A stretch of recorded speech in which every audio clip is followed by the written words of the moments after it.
അസ്സലാമു അലൈക്കും വറഹ്മത്തുള്ളാഹി. മൃഗങ്ങളുമായി ബന്ധപ്പെട്ട് നമ്മൾ കരുണ കാണിക്കുക എന്നൊരു വിഷയമാണ് ഈ ഒരു സംസാരത്തിലൂടെ ഉദ്ദേശിക്കുന്നത്. അപ്പോൾ നമുക്കറിയാം, ഇസ്ലാമിക ചരിത്രത്തിൽ ഏറെ പ്രസിദ്ധനായ അല്ലെങ്കിൽ മിമ്പറുകളിൽ പരാമർശിക്കപ്പെടുന്ന, അധികവും പരാമർശിക്കപ്പെടുന്ന ചരിത്ര പുസ്തകങ്ങളോ ഹദീസ് ഗ്രന്ഥങ്ങളോ വായിക്കുമ്പോൾ അദ്ദേഹത്തിൻ്റെ പേര് പറയാതെ നമുക്ക് സാധ്യമല്ല വായിക്കാൻ. അതേപോലെ എത്ര മിമ്പറുകളിലാണ് അദ്ദേഹത്തിൻ്റെ പേരുകൾ പരാമർശിക്കുന്നത്.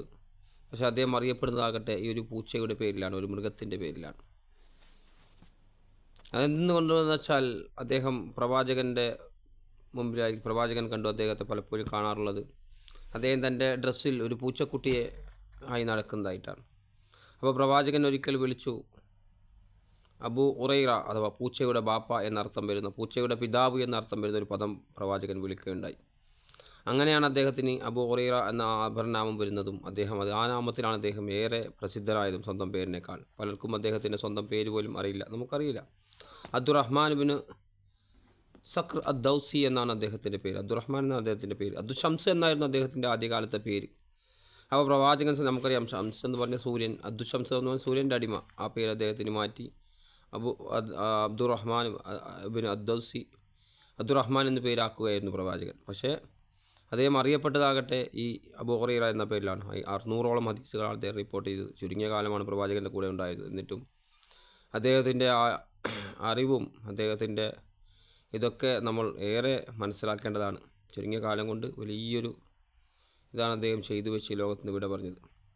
അതേപോലെ ഞാൻ പറഞ്ഞു വന്നത്, മൃഗങ്ങളുമായി ബന്ധപ്പെട്ട് പലപ്പോഴും പല വീഡിയോകളും നമ്മൾ കാണാറുണ്ട്, വളരെ മോശമായ രീതിയിൽ മൃഗത്തെ ഉപദ്രവിക്കുന്ന രീതിയിൽ. അതേപോലെ നമുക്കറിയാം, ഇന്നിൻ്റെ കാലഘട്ടത്തിൽ കാട് നഗരാക്കുന്നതിൻ്റെ ഭാഗമായിട്ട് ഒരുപാട് മൃഗങ്ങളെയാണ് ഉപദ്രവിക്കപ്പെടുന്നത്, വധിക്കപ്പെടുന്നത്. ഇതിൻ്റെ അടുത്ത കാലത്ത് കണ്ട വീഡിയോ, ഒരു മൊത്തം ഒരു വലിയ മരം മുറിക്കുന്ന സമയത്ത് ഒരു കൂട്ടം കാക്കകളെ മരിച്ചു വീഴുന്നതായി നമ്മൾ കണ്ടു. അങ്ങനെ പല ദൃശ്യങ്ങൾ നമ്മൾ കാണാറുണ്ട്. അതുപോലെ നമുക്കറിയാം, കോസ്മെറ്റിക്സ് ഇൻഡസ്ട്രി, അതായത് സൗന്ദര്യവർദ്ധക വസ്തുക്കളുടെ ഇൻഡസ്ട്രിയിൽ മുയൽ, അതുപോലെ കുരങ്ങ്, മുയൽ, അതുപോലുള്ള ജീവികളെ വെച്ച്, എലി, അതുപോലുള്ള ജീവികളെ വെച്ചുകൊണ്ട് നിരവധി പരീക്ഷണങ്ങൾ നടത്തുകയും പിന്നീട് അത് വാർദ്ധക്യം വരുമ്പോൾ, അല്ലെങ്കിൽ അത് പിന്നീട് കുറച്ച് കാലം കഴിയുമ്പോൾ അതിൻ്റെ വാർദ്ധക്യത്തിലാകുമ്പോൾ ഇങ്ങനെ ഉപേക്ഷിക്കപ്പെടുകയും ഒരുപാട് പ്രയാസപ്പെടുത്തുകയും ചെയ്യുന്ന അവസ്ഥ.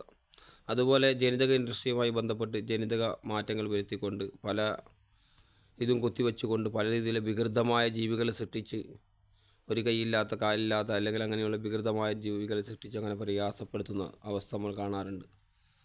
അതൊക്കെ ഈ ആധുനിക കാലത്ത് മനുഷ്യർ ഇത്ര പുരോഗമിച്ചു എന്ന് പറയുമ്പോഴും നമ്മളിതെല്ലാം കണ്ടുവരുമ്പോൾ, അതേപോലെ തെരുവ് നായികളെ വിഷം വെച്ച് കൊല്ലുക, അങ്ങനെ ഉപദ്രവിക്കുക, പല രീതിയിലുള്ള ഇത് നമ്മൾ കാണാറുണ്ട്. യഥാർത്ഥത്തിൽ അതിനെ എങ്ങനെ നോക്കണം, എങ്ങനെ ചെയ്യണമെന്നറിയാതെ അതിന് മൃഗീയമായി വധിച്ച് കളയുന്ന, അല്ലെങ്കിൽ പല രീതിയിലും ഉപദ്രവിക്കുന്ന രംഗങ്ങൾ നമ്മൾ കാണാറുണ്ട്. അതുപോലെ ചില വ്യക്തികൾ ഒരു പ്രായമാകുന്നവർ വരെ നല്ല രീതിയിൽ നോക്കും. അപ്പോൾ അതിനെക്കൊണ്ടുള്ള ഉപകാരങ്ങൾ ഒരുപാടുണ്ടാകും. പക്ഷേ ഒരു പ്രായത്തിലേക്ക് എത്തിക്കഴിഞ്ഞാൽ പിന്നെ അതിനെക്കൊണ്ടുള്ള നമ്മൾ പറഞ്ഞ പോലെ അനുസരിക്കാതെ അതിൻ്റെ ശരീരം വഴങ്ങാത്ത അവസ്ഥ വരുമ്പോൾ റോഡുകളിലും കാടുകളിലും കൊണ്ടുപോയി ഉപേക്ഷിക്കുന്ന അവസ്ഥ, അങ്ങനെ അതിനെ പീഡിപ്പിക്കുന്ന അവസ്ഥ നമ്മൾ കാണാറുണ്ട് പലപ്പോഴും വീഡിയോകളിലൊക്കെ. നമ്മൾ വേദനിപ്പിക്കുന്ന രംഗങ്ങൾ. പക്ഷേ ഇവിടെ ഇസ്ലാം പഠിപ്പിക്കുന്നത്, മതം പഠിപ്പിക്കുന്നത് കാരുണ്യത്തോടു കൂടി അതിനോട് വർത്തിക്കണമെന്നും, അതിനിപ്പോൾ പൂച്ചയെ കെട്ടിയിട്ട പേരിൽ ഒരു സ്ത്രീക്ക് നരകമുണ്ടെന്ന് പറഞ്ഞ വചനം കാണാൻ വേണ്ടി സാധിക്കും. പ്രവാചകൻ പറഞ്ഞു, ഒരു സ്ത്രീ ഒരു പൂച്ചയെ കെട്ടിയിട്ടു. പ്രസിദ്ധമാണ് വചനം, നമുക്കെല്ലാം അറിയാം. അപ്പോൾ ആ കെട്ടിയിട്ടിട്ട് അതിന് പുറത്തിങ്ങനെ പോകാൻ വിട്ടില്ല. എന്നാൽ പുറത്ത് പോയ പല ജീവികളെയും പിടിച്ച് നിന്ന് ജീവിക്കും. പക്ഷേ അതിനൊന്നും ഭക്ഷണമൊന്നും കൊടുത്തില്ല. പക്ഷേ അതേ അവസ്ഥയിൽ മരിച്ചു പൂച്ച. അതുകൊണ്ട് തന്നെ ആ ഒരു കാരണത്താൽ ആ സ്ത്രീ നരകത്തിലാണെന്നാണ് പ്രവാചകൻ പറഞ്ഞത്. അതുപോലെ പ്രവാചകൻ പറഞ്ഞു, ഇർഹമു ഇർഹമുക്കും മംഫിൽ അർളി മംഫിസ് സമാ, ഭൂമിയിലുള്ളവരോട് നിങ്ങൾ കരുണ കാണിക്കുമെങ്കിൽ ഉപരിയുള്ളവർ നിങ്ങൾ കരുണ കാണിക്കും. അതുപോലെ ഏതൊരു പച്ചക്കറുള്ള ജീവിയോട് നിങ്ങൾ കരുണ കാണിക്കണമെന്ന് പ്രവാചകൻ പറഞ്ഞതായി കാണാൻ നമുക്ക് സാധിക്കും. അപ്പോൾ ഇതെല്ലാം നമുക്ക് മനസ്സിലാക്കും, മനുഷ്യനോട് ചെയ്യുന്ന അതേ ഒരു നന്മ ചെയ്യുന്നത് പോലെ തന്നെയാണ് മൃഗങ്ങളോട് ചെയ്യുന്നത് എന്നാണ് ഇസ്ലാമിക അധ്യാപനങ്ങൾ നമ്മൾ വായിക്കുമ്പോൾ മനസ്സിലാക്കുമ്പോൾ നമുക്ക് മനസ്സിലാക്കാൻ സാധിക്കുന്നത്. അതേപോലെ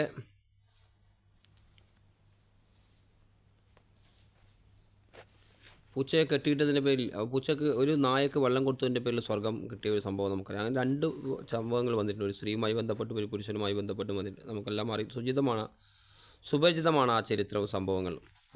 മൃഗത്തിന് നൽകിയതിൻ്റെ പേരിൽ രക്ഷ, മൃഗത്തിനെ നൽകാത്തതിൻ്റെ പേരിൽ ശിക്ഷ എന്നുള്ള ഒരു ഇത് നമുക്ക് കാണാൻ വേണ്ടി സാധിക്കും. അതുപോലെ പ്രവാചകൻ സല്ലല്ലാഹു അലൈഹി വസല്ലം ഒരു അവസരത്തിൽ മദീനയിലെ ഒരു തോട്ടത്തിൽ പ്രവേശിച്ചു. അപ്പോൾ ഒരു ഒട്ടകം കെട്ടിയിട്ട ഒരു ഒട്ടകത്തെ പ്രവാചകൻ കണ്ടു. അത് പ്രവാചകനെ നോക്കി ഒരു പരാതി പറയുന്നത് പോലെ വിഷമകരമായ ഒരു അവസ്ഥ പ്രവാചകൻ കണ്ടു. അത് മെലിഞ്ഞൊട്ടിയിട്ടുണ്ട്.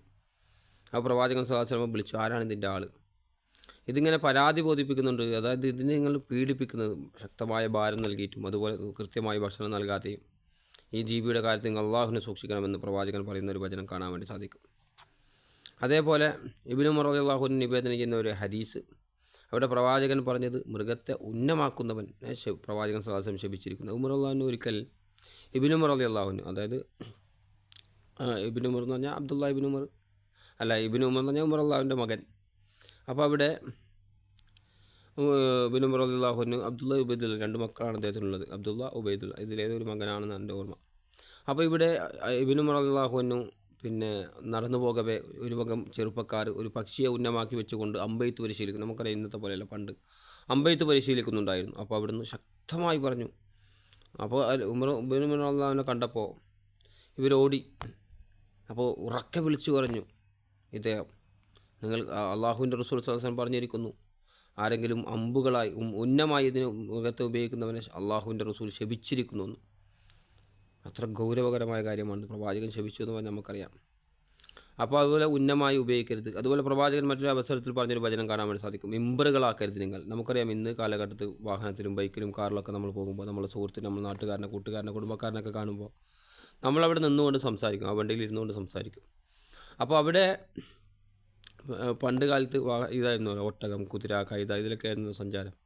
അപ്പോൾ അതിൻ്റെ മുകളിൽ ഇരുന്നുകൊണ്ട് ഇവിടുന്ന് യാത്ര ചെയ്യാനൊക്കെ ഒരാളെ കണ്ടാൽ ഒരുപാട് നേരം അങ്ങനെ നിന്ന് സംസാരിക്കും. അതാണ് മിമ്പറുകളാക്കാതെ തന്നെ പ്രവാചകൻ വിലക്കിയത്, പാടില്ല. അതുപോലെ പൂഞ്ഞ വെട്ടിക്കളിയുക, ഒട്ടകത്തിൻ്റെ പൂഞ്ഞ ഇങ്ങനെയുള്ള ഭാഗമുണ്ടല്ലോ, അത് വെട്ടിക്കളിയുന്നൊരു സമ്പ്രദായം ഉണ്ടായിരുന്നു. കാതിനിങ്ങനെ പ്രത്യേക അടയാളം വെക്കുന്നൊരു സംവിധാനം ഉണ്ടായിരുന്നു മുറിച്ചുകൊണ്ട്. അപ്പോൾ അതെല്ലാം പ്രവാചകൻ ശക്തമായി വിരോധിച്ചു. അതിനെ ഉപദ്രവിക്കുന്നതിനെ സംബന്ധിച്ചൊക്കെ ഭയങ്കരമായ വചനങ്ങൾ നമുക്ക് കാണാൻ വേണ്ടി സാധിക്കും. അതുപോലെ ഒരു അവസരത്തിൽ പൂച്ച, ആയിഷ റളിയല്ലാഹു അൻഹ വിഭജിക്കുന്ന ഹദീസ് നമുക്ക് കാണാൻ വേണ്ടി സാധിക്കും. പൂച്ച വെള്ളം കുടിച്ചു ഒരു പാത്രത്തിൽ നിന്ന്. പ്രവാചകൻ അതിൻ്റെ ബാക്കി വെള്ളം എടുത്ത് ഒതു കൊടുത്തു. അപ്പോൾ അതിൻ്റെ ഒരു ഭാഗം നമുക്കറിയാം, പൂച്ച നജീസല്ല, പൂച്ചയുടെ ശരീരത്തിൽ നജീസ് ഉണ്ടാവുകയില്ല. അതേപോലെ അത് തന്നെ വൃത്തിയാക്കും, നമുക്കറിയാം വൃത്തിയാക്കും. അപ്പോൾ അതേപോലെ അതിൻ്റെ രോമോ അതൊന്നും നജീസല്ല. അത് നമുക്കറിയാം, പലപ്പോഴും പള്ളികളിൽ നമുക്ക് കാണാറുണ്ട്. വലിയ വലിയ പള്ളികളിൽ മസ്ജിദുൽ അക്സയുള്ള പോലുള്ള പള്ളികളിൽ പോലും വീഡിയോകൾ നമ്മൾ കാണാറുണ്ട്, പൂച്ചയുമായി ബന്ധപ്പെട്ട് നിരവധി വീഡിയോകളൊക്കെ. പക്ഷേ അത് നജീസല്ല. അതുകൊണ്ടാണ് പ്രവാചകൻ പറഞ്ഞത് നജീസല്ല, അത് നമ്മളുടെ ഇടയിൽ ഇണങ്ങി ജീവിക്കുന്ന ഒരു ജീവിയാണെന്ന് പ്രവാചകൻ പറഞ്ഞതായി കാണാൻ വേണ്ടി സാധിക്കും. അതുപോലെ നായയുമായി ബന്ധപ്പെട്ട് പലരും തെറ്റിദ്ധരിക്കപ്പെടാറുണ്ട്. അല്ലെങ്കിൽ നായുമായി ബന്ധപ്പെട്ട് നായ എന്തോ ഭയങ്കര നജീസാണ്, ഭയങ്കര നിഷിദ്ധമായൊരു ജീവി എന്ന പോലെ, പന്നിയെ പോലെയൊക്കെ നായയെ കാണാറുണ്ട്. പന്നിയെ നിഷിദ്ധമാക്കിയെങ്കിലും പന്നി നമ്മൾ മനസ്സിലാക്കേണ്ടത് അതിൻ്റെ ഇറച്ചിയാണ് നിഷിദ്ധമാക്കിയത്, അല്ലാതെ അതിനെ നോക്കുന്നതിനോ അതിനെ ഉപദ്രവിക്കാനോ ഒന്നും കൽപ്പിക്കപ്പെട്ടിട്ടില്ല. അതിനെ നമ്മൾ പോറ്റി വളർത്തി അതിനെ ഇറച്ചിയാക്കി തിന്നുന്നതാണ് നിഷിദ്ധം. മാംസമായി കഴിക്കരുതെന്നാണ് പറഞ്ഞത്, അല്ലാതെ അതിനെ നോക്കുന്നതിനോ ഉപദ്രവിക്കാനൊന്നും കൽപ്പിക്കപ്പെട്ടില്ല. അതേപോലെ നായയുമായി ബന്ധപ്പെട്ട് നായയുടെ ഉമിനീരാണ് നിഷിദ്ധമായത്. അതായത് നായ മുഖം കുത്തിയാൽ, ആ ഹദീസ് പ്രത്യേകം നമുക്ക് കാണാൻ വേണ്ടി സാധിക്കും. പ്രവാചകൻ പറഞ്ഞു, നായ മുഖം കുത്തിയാൽ നിങ്ങൾ 7 വട്ടം കഴിയണം, അതിലൊന്ന് മണ്ണിട്ട് വെള്ളം കൊണ്ടായിരിക്കണം, അല്ലെങ്കിൽ ആദ്യത്തേത് മണ്ണിട്ട് വെള്ളം കൊണ്ടായിരിക്കണം എന്നുള്ള വചനങ്ങൾ കാണാൻ വേണ്ടി സാധിക്കും. അപ്പോൾ അവിടെ നായയുടെ ഉമിനീർ, നമുക്കറിയാം നായയുടെ ഉമിനീരാണ് അവിടെ പ്രശ്നമാണ്. ഇന്നത്തെ കാലത്ത് നമുക്ക് പ്രത്യേകം പറയേണ്ടതില്ല, കാരണം ഒരുപാട് പരീക്ഷണങ്ങളും അതുമായി ബന്ധപ്പെട്ട് ഒരു ലബോറട്ടറിയും അതിൻ്റെ പരീക്ഷണവും അതിൻ്റെ റിപ്പോർട്ടുകളൊക്കെ നമ്മൾ കാണാറുണ്ട്. പലപ്പോഴും അതിൻ്റെ നാവിൻ്റെ ഉമിനീരെടുത്തുകൊണ്ട് ചില ആളുകൾ പരീക്ഷിച്ച് കാണിക്കാറുണ്ട് വീഡിയോയിൽ. അപ്പോൾ ഇവിടെ നായ മുഖം കുത്തിയാൽ എന്നാണ് പറഞ്ഞത്. അതുപോലെ നായയുടെ വേർപ്പ്, നായയുടെ ഉമിനീര്, നായയുടെ കാഷ്ടം, നായയുടെ മൂത്രം, ഇതൊക്കെ നജീസായ കാര്യമാണ്. പക്ഷെ അല്ലാതെ നായ നജീസല്ല, അത് നമ്മൾ മനസ്സിലാക്കേണ്ടത്. പിന്നെ നായ വളർത്തലുമായി ബന്ധപ്പെട്ട് നമുക്കറിയാം, ഒരു നായാട്ട് പരിശീലനത്തിന് വേണ്ടിയോ നമുക്ക് വളർത്താം. അതുപോലെ നായാട്ട് പരിശീലനത്തിനും അതേപോലെ കാവൽ നിൽക്കാൻ വേണ്ടി, ഇപ്പോൾ നമ്മൾ കർണാടകയിൽ പോയി ഒരുപാട് കാപ്പിയും തോട്ടമൊക്കെ ഉള്ള ആളുകളെ നമുക്ക് കാണാൻ വേണ്ടി സാധിക്കും. നമ്മുടെ നാട്ടിലുണ്ടാവും. തേങ്ങയും കവുങ്ങും തേങ്ങയും പിന്നെ അടക്കയൊക്കെ ആയിട്ട് ഒരുപാട് കൃഷി ഒരാൾക്കുണ്ടെങ്കിൽ അതിന് കാവൽ വെക്കാൻ വേണ്ടി 2 നായ ഉണ്ടെങ്കിൽ മതിയാവും രാത്രി കാവൽ വെക്കാൻ. എന്തെങ്കിലും ചിലവുണ്ടാകും, പക്ഷേ ലേശം പരിശീലിപ്പിക്കണം, അത്രയേ ഉള്ളൂ. അപ്പോൾ അതുപോലെ അങ്ങനെ ചെയ്യുന്നതിൽ യാതൊരു തെറ്റുമില്ല. അല്ലാതെ ഒരു അലങ്കാരത്തിന് വേണ്ടി എൻ്റെ ഇവർക്കില്ല നായുണ്ട് ലക്ഷങ്ങൾ വില കൊടുത്ത് വാങ്ങിയിട്ട് അതിനുവേണ്ടി നമ്മൾ നായയെ പോറ്റരുത്, നല്ലതല്ല എന്നാണ് നമുക്ക് മനസ്സിലാക്കാൻ സാധിക്കുന്നത്. അതേപോലെ പേരിടുക എന്ന സംഭവം, ഇപ്പോൾ പ്രവാചകൻ്റെ ഒട്ടകവുമായി ബന്ധപ്പെട്ട്, കുതിരയും ഒട്ടകവുമായി ബന്ധപ്പെട്ട് പ്രവാചകൻ സല്ലല്ലാഹു അലൈഹി വസല്ലം മദീനയിലേക്ക് യാത്ര പോയവേ അവിടുന്ന് പ്രവാചകൻ പറഞ്ഞു എൻ്റെ കസുവ, എൻ്റെ ഒട്ടകം എവിടെയാണ് കാല് കുത്തുന്നു, മുട്ട് കുത്തുന്നു, അവിടെ ഞാൻ താമസിക്കുന്നു പറഞ്ഞ ഒരു വചനം കാണാൻ വേണ്ടി സാധിക്കും. അതേപോലെ ഇവിടെ കസുവ എന്ന പേര് നൽകിയിട്ടുണ്ട്. അതുപോലെ മറ്റു പേരുകളുണ്ട് പ്രവാചകൻ്റെ, അത്തുബ, ജദ്ഗ, ഇതൊക്കെ ഇങ്ങനെയുള്ള പേരുകൾ ചില പ്രവാചകൻ്റെ മൃഗത്തിന് വിട്ടതായി കാണാൻ വേണ്ടി സാധിക്കും. അപ്പോൾ നമ്മളിപ്പോൾ സാധാരണ വിളിക്കാറുണ്ട് ചിന്നു, മിന്നു, കന്നു, പൊന്നു എന്നെല്ലാം പറഞ്ഞ് പേരുകളിടുന്നത് നല്ലതാണ്. അത് നമ്മളോട് ഇണങ്ങി ജീവിക്കുക. അതുപോലെ സഹാബികളുടെയൊക്കെ ചരിത്രത്തിൽ, താബികളുടെയൊക്കെ ചരിത്രം വായിക്കുന്ന സമയത്ത് നമുക്ക് കാണാൻ വേണ്ടി സാധിക്കും, മൃഗങ്ങളോട് പോലും അവർ ഭക്ഷണം നൽകുന്ന സമയത്ത് സ്വന്തം കൈ കൊണ്ട് വലിയ വലിയ ഔദ്യോഗിക സ്ഥാനം വഹിക്കുന്ന ആളുകൾ പോലും മൃഗത്തിന് സ്വന്തം കൈ കൊണ്ട് എന്തായാലും പറയാം, നമ്മൾ കുതിര കൊടുക്കുക എന്നല്ല, അതുപോലുള്ള ധാന്യവസ്തുക്കൾ കഴുകി വൃത്തിയാക്കി കൊടുക്കുന്നതായി കാണാൻ വേണ്ടി. അപ്പോൾ അവിടെ സംഭവിക്കുന്നത് എന്താ, അവരോട് ചോദിക്കും നിങ്ങൾ തന്നെ ഇതെന്തിനാണ് ചെയ്യുന്നത് ചോദിക്കുന്ന സമയത്ത് അവർ പറയും ഇത് നമുക്ക് പ്രതിഫലാർഹമായ കാര്യമാണ്, നമ്മളാണിത് ചെയ്യേണ്ടതെന്ന്. ജോലിക്കാർ ആളുണ്ടെങ്കിൽ നമ്മൾ തന്നെ ചെയ്യുന്നു. അതുപോലെ ചില ആളുകളുടെ ചരിത്രത്തിൽ നമുക്ക് കാണാം, ഉറുമ്പുകൾക്ക് റൊട്ടി പൊടിച്ചിട്ട് വീട്ടിൻ്റെ സൈഡുകൾ പുറത്തു കൊണ്ടുപോയിട്ട് നമ്മൾ വീട്ടിലൊന്നും ആകെ ഇട്ടിട്ട് ഉറുമ്പ് വരുത്തിക്കാണെന്നല്ല, മറിച്ച് പുറത്തേക്കുള്ള ഉറുമ്പിന് ഭക്ഷണം കൊടുക്കുന്ന ഒരു പുണ്യകർമ്മമാണ്. ഉറുമ്പുകളുമായി ബന്ധപ്പെട്ട് നമുക്ക് നിരവധി പാഠങ്ങൾ നമുക്ക് കാണാൻ വേണ്ടി സാധിക്കും. ഞാൻ മുമ്പൊരു വീഡിയോയിൽ ഞാൻ പറഞ്ഞിട്ടുണ്ട്, അപ്പിടുകൾ എന്നത്തെ ഒരുതരം പ്രത്യേക ജീവികളെ പോറ്റുന്നതും മനുഷ്യരെ പോലെ സമൂഹമായി ജീവിക്കുന്നതും മനുഷ്യരെ പോലെ കൂട്ടമായി ജീവിക്കുന്നതും. അതുപോലെ അല്ലാഹു സുബ്ഹാനഹു വ തആല നിരവധി ജീവികളെ പേരെടുത്ത് തന്നെ ഖുർആനിൽ പറഞ്ഞു. ഇപ്പോൾ സൂറത്തുൽ നഹ്ലിൽ ഉറുമ്പ് എന്ന് പറഞ്ഞൊരു അധ്യായമുണ്ട്, അതുപോലെ തേനീച്ച എന്നൊരു പേരിലൊരു അധ്യായമുണ്ട്, പശു എന്നൊരു പേരിലൊരു അധ്യായമുണ്ട്.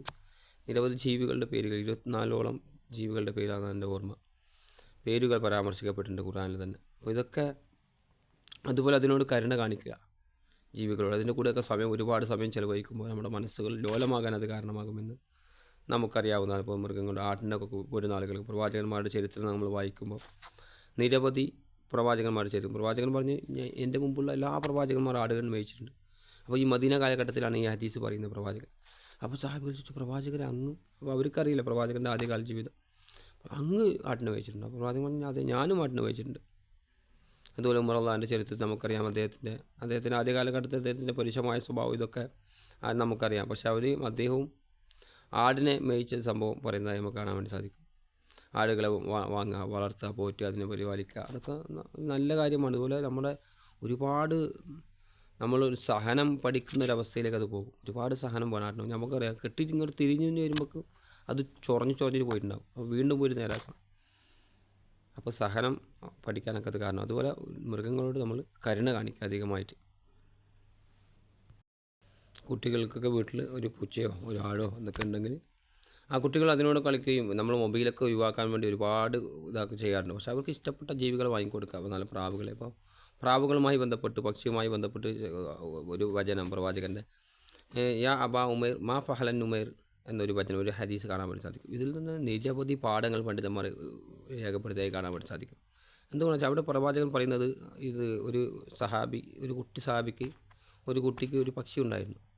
അപ്പോൾ ആ പക്ഷി എപ്പോഴും പ്രവാചകൻ ചോദിക്കും പോയിട്ട് യാ അബാ ഉമൈർ മാ ഫഹലൻ ഉമൈർ, നിൻ്റെ പക്ഷി എങ്ങനെയുണ്ടെന്നുള്ള ചോദ്യങ്ങൾ ചോദിക്കാറുണ്ട്. പക്ഷേ ഇവിടെ അവസാനം ആ പക്ഷി മരിച്ചു ആ കുട്ടിയുടെ. അപ്പോൾ പ്രവാചകൻ ചോദിച്ചു, ആ കുട്ടിയുടെ വിഷമം കണ്ടിട്ട് ചോദിച്ചു പ്രവാചകൻ. നമുക്കറിയാം മുഖം കാണുമ്പോൾ ചില ആളുകൾ നമുക്ക് മനസ്സിലാക്കാൻ, അതുപോലെ മനസ്സിലാക്കേണ്ട കഴിവ് ഒരുപാട് ആളുകളെ ഇടവരുമുണ്ടാവും. അപ്പോൾ ഇവിടെ ചോദിക്കുമ്പോൾ ആ കുട്ടി വിഷമത്തോടെ പറയാണ്ട് ആ പക്ഷിക്കുട്ടി മരിച്ചുപോയി. ആ പ്രവാചകൻ അതിൻ്റെ കൂടെ സമയം ചെലവഴിക്കുകയും ആ കുട്ടിയുടെ കൂടെ സമയം ചെലവഴിക്കുകയും ആ പറവയെ കുഴിച്ച് മറമാടാൻ വേണ്ടി ഒക്കെ കൂടുകയാണ് പ്രവാചകൻ. എൻ്റെ ആ വിഷമത്തിൽ പ്രവാചകൻ പങ്കെടുക്കുന്നതായിട്ട് നമുക്ക് കാണാൻ വേണ്ടി സാധിക്കും.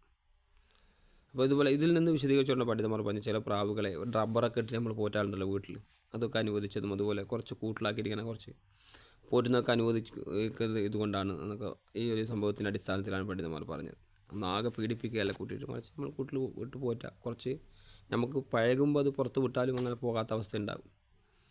മറ്റുള്ള ജീവികളെ പീഡിപ്പിക്കുകയല്ല, വേദനിപ്പിക്കുകയല്ല, മറിച്ച് സ്നേഹത്തോടെ അനുകമ്പയോടെ കുട്ടികൾക്കൊക്കെ വേണ്ടി അങ്ങനെ നോക്കുകയാണെങ്കിൽ മൊബൈലിൻ്റെ എഡിഷനൊക്കെ മാറും. ഒരു പൂച്ചക്കുട്ടി ഒരു വീട്ടിലുണ്ടെങ്കിൽ, ഒരു പൂച്ച, നല്ലൊരു പൂച്ച, കുറച്ച് പക്ഷികളൊക്കെ ഉണ്ടെങ്കിൽ, കുറച്ച് കോഴികളുണ്ടെങ്കിൽ വീട്ടിൻ്റെ അന്തരീക്ഷം തന്നെ മാറും. നമ്മൾ പോലും അറിയാത്ത കുട്ടികളുടെയൊക്കെ അഡിക്ഷനൊക്കെ മാറിപ്പോകും മൊബൈലിൻ്റെ ഒക്കെ. അതിനോട് സമയം ഉണ്ടാവില്ല മൊബൈൽ നോക്കാൻ. അതിനെ കളിപ്പിക്കുക, അതിനെ നോക്കുക, ആട്ടിനെ നോക്കുക, അതിലെ പോവുക, അതിന് തിന്നാൻ കൊണ്ട് കൊടുക്കുക, അതിന് വട്ടക്കര ചൂളി അതൊക്കെ മുറിച്ചിട്ട് കൊടുക്കുക. അത് ചക്കക്കുരുവൊക്കെ തിന്നു കാണുമ്പോൾ തന്നെ നമുക്ക് ചെറുപ്പത്തിൽ അറിയാം ആട്ടിൻ്റെയൊക്കെ തിന്ന് കാണുമ്പോൾ രസം. അതിലൂടെ സമാധാനം, സന്തോഷം കണ്ടെത്തുക. അതുപോലെ അഡിക്ഷനുകളൊക്കെ മാറ്റാനൊക്കെ കുട്ടികളെ സഹായിക്കും. ഞാൻ പറഞ്ഞത് മനസ്സിലായി ഞാൻ വിചാരിക്കുന്നു. മറ്റൊരു വിഷയമായി ഇൻഷാ അല്ലാഹ് നമുക്ക് വീണ്ടും മറ്റൊരു വിഷയമായി കാണാം. വാഹിറു ദഅ്വാനാ അൽഹംദുലില്ലാഹി റബ്ബിൽ ആലമീൻ. അസ്സലാമു അലൈക്കും.